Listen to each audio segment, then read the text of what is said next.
नमस्कार, मैं हूं राहुल और आप देख रहे हैं पंजाब केसरी टीवी। संपूर्ण हिमाचल में वक्त तो चला है दिन भर की तमाम बड़ी खबरों से आपको रूबरू करवाने का, लेकिन सबसे पहले एक नजर अब तक के हेडलाइंस पर। पुरानी पेंशन बहाली की मांग को लेकर राजधानी शिमला में जमा हुए हजारों कर्मचारी, किया प्रदर्शन, पुलिस ने वाटर कैनन का किया इस्तेमाल। कर्मचारियों से मिलने पहुंचे शहरी मंत्री सुरेश भारद्वाज, लगे गो बैक के नारे, सीएम से मिलने की उठाई मांग। सीएम ने मिलने से किया मना, कहा भेजे अपना प्रतिनिधि, मैं मिलने नहीं जाऊंगा। नेता प्रतिपक्ष मुकेश अग्निहोत्री ने जयराम सरकार पर साधा निशाना, कहा तानाशाही पर उतरी सरकार, कर्मचारी होते हैं रीढ़ की हड्डी। और मुख्यमंत्री जयराम ठाकुर कल सदन में पेश करेंगे वर्तमान सरकार का आखिरी और 5वां बजट। चुनावी साल में जयराम प्रदेशवासियों को दे सकते हैं कई सौगातें। और अब खबरें विस्तार से। पुरानी पेंशन की बहाली को लेकर आज राजधानी शिमला में हजारों कर्मचारी इकट्ठा हुए। हालांकि पुलिस द्वारा उन्हें जगह जगह पर रोका गया, लेकिन सभी कर्मचारी बैरिकेड तोड़कर विधानसभा के बाहर पहुंच गए। कर्मचारियों को रोकने के लिए पुलिस द्वारा उन पर वाटर कैन का भी इस्तेमाल किया गया, लेकिन वह डटे रहे। ऐसे में हंगामे को बढ़ता देख कर्मचारियों से मिलने शहरी मंत्री सुरेश भारद्वाज पहुंचे, लेकिन कर्मचारी उनसे बात करने के लिए तैयार नहीं हुए और गो बैक के नारे लगाना शुरू कर दिए। प्रदर्शन कर रहे कर्मचारियों ने यह साफ कह दिया कि मुख्यमंत्री जब तक उनसे बात करने नहीं आते हैं तब तक वे वहीं प्रदर्शन पर डटे रहेंगे। इसी कड़ी के चलते मुख्यमंत्री जयराम ठाकुर ने कर्मचारियों से मिलने से साफ इनकार कर दिया। मुख्यमंत्री ने साफ कह दिया कि कर्मचारियों को अगर उनसे बात करनी है तो वे अपने प्रतिनिधि उनसे मिलने के लिए भेजें। मुख्यमंत्री ने साफ कह दिया है कि कर्मचारियों को बात करनी है तो वे अपने प्रतिनिधि उनसे मिलने के लिए भेजें। साथ ही उन्होंने किसी भी राजनीतिक कठपुतली न बनने की सलाह दी है। मुख्यमंत्री जयराम ठाकुर ने कहा कि कर्मचारियों की समय समय पर मांगे पूरी की गई हैं और उन्हें सहयोग भी दिए गए हैं। कर्मचारी ओल्ड पेंशन स्कीम को लेकर प्रदर्शन कर रहे हैं, इसके लिए कमेटी का गठन किया गया है और कमेटी के समक्ष वे अपने सुझाव दे सकते हैं। बावजूद इसके कर्मचारी विधानसभा के बाहर प्रदर्शन कर रहे हैं। जगह जगह कर्मचारियों द्वारा ट्रैफिक जाम किया जा रहा है और बैरिकेड तोड़े जा रहे हैं, जो सही नहीं है। कि उनसे बात करिए, उनके अगर प्रतिनिधि आकर के हमसे बात करना चाहते हैं उनको लेकर के आइए। हमने वरिष्ठ मंत्री सुरेश भारद्वाज जी को भेजा कि उनके कुछ लोग अगर मिल करके हमारे पास मिलने के लिए आना चाहते हैं तो वो आए, उनकी बात सुनेंगे, लेकिन आंदोलन जो है उसको सस्पेंड करें। और आंदोलन के कारण वो भी कठिनाई में है, वो उनको भी परेशानी है और लोगों को भी परेशानी है, लेकिन उसके बावजूद उन्होंने अभी तक इस बात को लेकर के सुना नहीं। और जिस तरह से वो मांग कर रहे हैं कि मुख्यमंत्री आकर के उनके बीच में आए, वो संभव नहीं है। उनको इस बात को समझना चाहिए। उनकी बात सुनने के लिए हम उपस्थित हैं, जब बोलेंगे वो हम उनकी बात को सुनेंगे, लेकिन इस प्रकार से शर्त उनकी जिस प्रकार से रखी गई वो उचित नहीं है, मैं ऐसा मानता हूँ। और दूसरी बात, वो राजनीतिक दृष्टि से खिलौना बनने की कोशिश कर रहे हैं, तो मैं समझता हूं कि वो भी उचित नहीं है। अपनी मांग कहने का अधिकार है, अपनी बात कह दी इतना पर्याप्त है। और इसके बाद फिर मैं अंत में एक बार अपील कर रहा हूं आप सबके माध्यम से कि अपने जो प्रतिनिधि उनके हैं, उन प्रतिनिधि के साथ बात करने में हमको कोई भी कठिनाई नहीं है, लेकिन ये संभव नहीं है कि हम जाकर के वहां लोगों के बीच में जाकर के कोई बात करें। वो आना चाहते हैं वो आए, अपनी बात कहें। और मेरा उनसे इसी बात को लेकर के सिर्फ इतना कहना है कि शांति प्रिय ढंग से सारी चीज़ों को वो देखें और कहीं भी किसी को उनकी वजह से परेशानी नहीं होनी चाहिए और किसी और की वजह से भी परेशानी नहीं होनी चाहिए। कानून व्यवस्था को सहयोग करें, इस तरह मैं अपील करता हूँ। एक तरफ जहां मुख्यमंत्री जयराम ठाकुर ने प्रदर्शनकारियों से मिलने से मना कर दिया, तो वहीं विपक्ष ने जयराम सरकार पर जमकर निशाना साधा। नेता प्रतिपक्ष मुकेश अग्निहोत्री ने कहा कि जयराम सरकार तानाशाही पर उतर आई है। कर्मचारी प्रदेश की रीढ़ की हड्डी है। विकास और कल्याण में कर्मचारियों ने विशेष भूमिका निभाई है। सरकार को इनसे बातचीत करनी चाहिए, लेकिन मुख्यमंत्री ने बातचीत करने से इनकार कर दिया और उन्हें धमकी दी है कि वे झुकने वाले नहीं है। अग्निहोत्री ने कहा कि ओल्ड पेंशन स्कीम लाखों कर्मचारियों की मांगे हैं और अटल बिहारी वाजपेयी की सरकार ने इसे बंद किया था, जो कि एक गलत फैसला लिया गया था। हिमाचल प्रदेश की जयराम सरकार तानाशाही पे उतर आई है और हमने पहले ही कहा था जब ये सेशन शुरू हुआ था कि कर्मचारी हिमाचल प्रदेश की रीढ़ की हड्डी हैं और विकास और कल्याण में इन्होंने बहुत भूमिका निभाई है। इनसे डायलॉग कीजिए, लेकिन मुख्यमंत्री जी ने इनकार कर दिया। उन्होंने धमकी दी सार्वजनिक तौर पे, सोशल मीडिया के माध्यम से, अखबारों के माध्यम से, कि हम झुकने वाले नहीं हैं, हम बात करने वाले नहीं हैं, हम रौंद देंगे, हम कुचल देंगे। और अब भी प्रदेश सरकार जो है उसका रवैया सीधा सीधा है साफ कि ओल्ड पेंशन स्कीम को लेके जो भी आएगा हम उनको कुचल देंगे, हम उनको रौंद देंगे, हम उनको जो है धरना प्रदर्शन नहीं करने देंगे। देखिए, सबसे बड़ी बात है कि मांग तो एक तरफ रही, ओल्ड पेंशन स्कीम की मांग कर्मचारियों, लाखों कर्मचारियों की मांग है।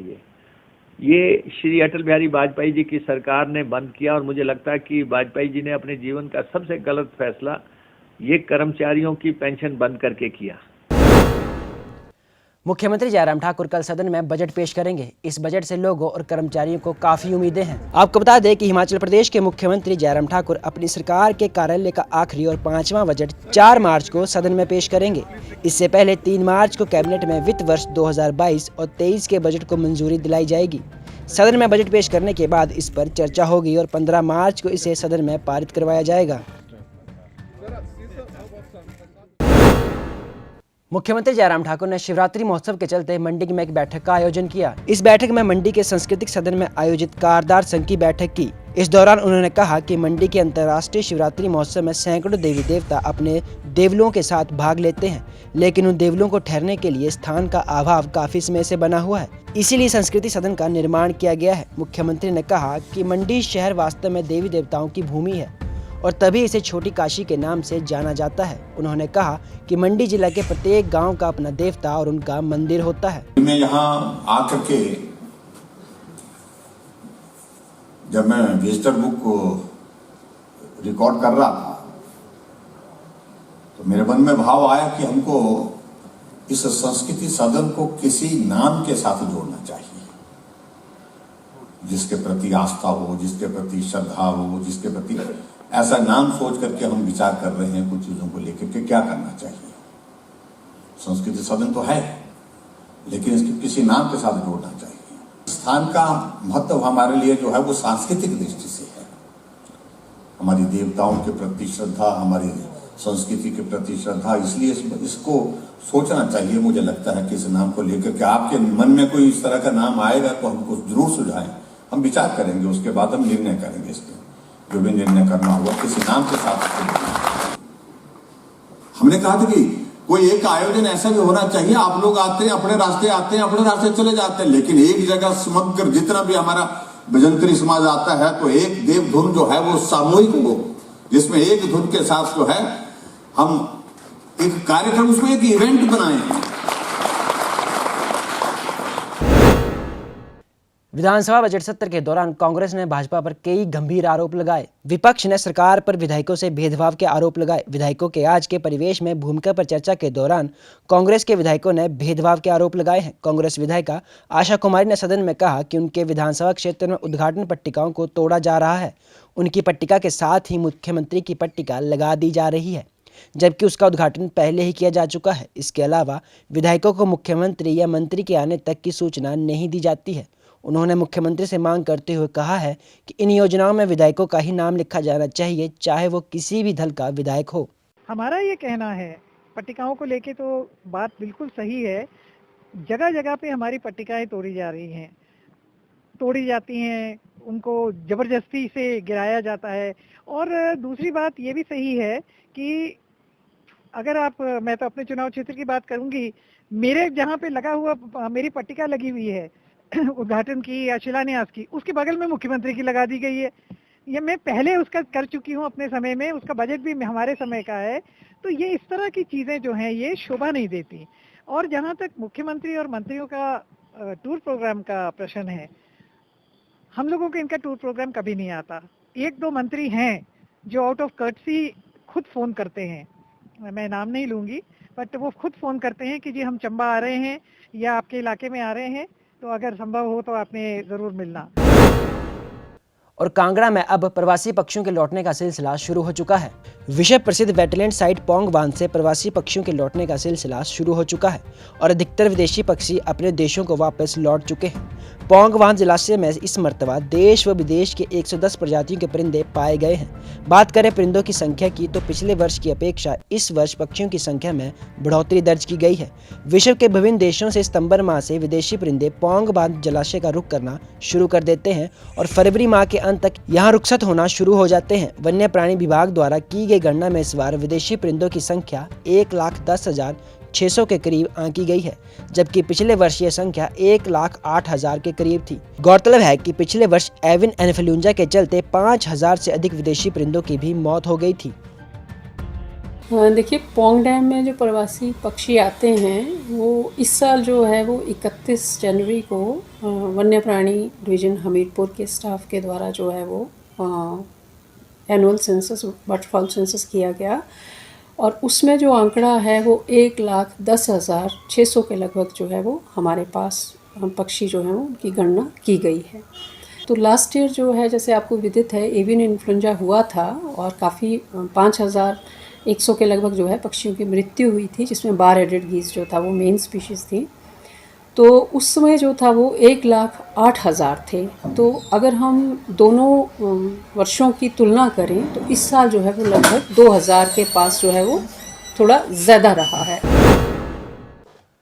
और नाहन में 12 दिनों से लापता 19 साल की एक युवती का शव बरामद हुआ है। शव मिलने से इलाके में हड़कंप मच गया है। हिमाचल व हरियाणा सीमा पर स्थित पालियो पंचायत के बांस वाली जंगल में 19 वर्षीय एक युवती का शव बरामद हुआ है। बताया जा रहा है कि युवती पिछले करीब 12 दिनों से लापता थी, जिसकी लगातार तलाश की जा रही थी। जानकारी के मुताबिक 20 फरवरी को युवती शाम करीब 6 बजे घर से अचानक गायब हो गई थी और उस वक्त घर में कोई मौजूद नहीं था। अगले ही दिन परिजनों द्वारा पुलिस में शिकायत दर्ज की गई, जिसके बाद लगातार युवती की तलाश जारी थी। बातचीत के दौरान पुलिस अधीक्षक सिरमौर बबीता ने बताया कि पुलिस ने लड़की की तलाश के लिए अलग अलग टीमों का गठन किया था और आज पुलिस को युवती की लाश बरामद हुई है। उन्होंने कहा कि फिलहाल पुलिस टीम द्वारा डॉग स्क्वाड और FSL की टीम को मौके पर बुलाया गया है। इसके बाद आगामी कार्रवाई की जाएगी। परसों आए हैं, परसों से हमने इन पे प्रेशर डाला है और इन्होंने परसों से नंबर ट्रेस किए। कल इन्होंने कुछ कार्रवाई की है, जो रात को भी इन्होंने हमारे बच्चों को भी बुलाया हुआ था वहाँ पे। और सुबह इनके पास जब हम SHO के पास पेश हुए हैं जाके, तो SHO ने कहा कि हमारे पास कुछ हमें इन्फॉर्मेशन मिली है, तो हम तो आपके एरिया में जाके इन्वेस्टिगेशन कर रहे हैं। तो हमने पूछा आपको क्या मिला कि हमें बताओ तो सही। तो उन्होंने कहा कि कुछ है हमारे पास, हमें पता लगा है, उसी एरिया में छानबीन करनी है। हमने आप हमारे साथ चलो। जब ये लोग आए हैं एग्जैक्ट इन्होंने यही कहा कि इस एरिया में ढूंढना है लड़की को, और उसके आधे घंटे बाद ही लड़की मिल गई इनको। तो इनको सब कुछ अभी पता लगा। अगर ये पहले कार्रवाई करते शायद ये चीज़ ना होती, क्योंकि अभी ऐसा नहीं लग रहा कि लड़की को मरे हुए 13 दिन हुए। तो अंधेरी गांव में एक मिसिंग पड़ी थी 20 तारीख को। ये लड़की जो है 19 वर्षीय लड़की है। ये 20 को जब ये मिस हुई, घर वालों ने इसको देखा तो 21 तारीख को इन्होंने पुलिस को रिपोर्ट किया था, जिसकी रपट गुमशुदगी की धारा में पड़ी है। अपने स्तर पे भी ये तलाश करते रहे, पुलिस ने भी इसको तलाश करने की कोशिश की सारी। और इसी सिलसिले में जब ये अभी आज 2-3 टीमें बना के संपूर्ण हिमाचल में आज के लिए फिलहाल इतना ही। मुझे दीजिए इजाजत। नमस्कार।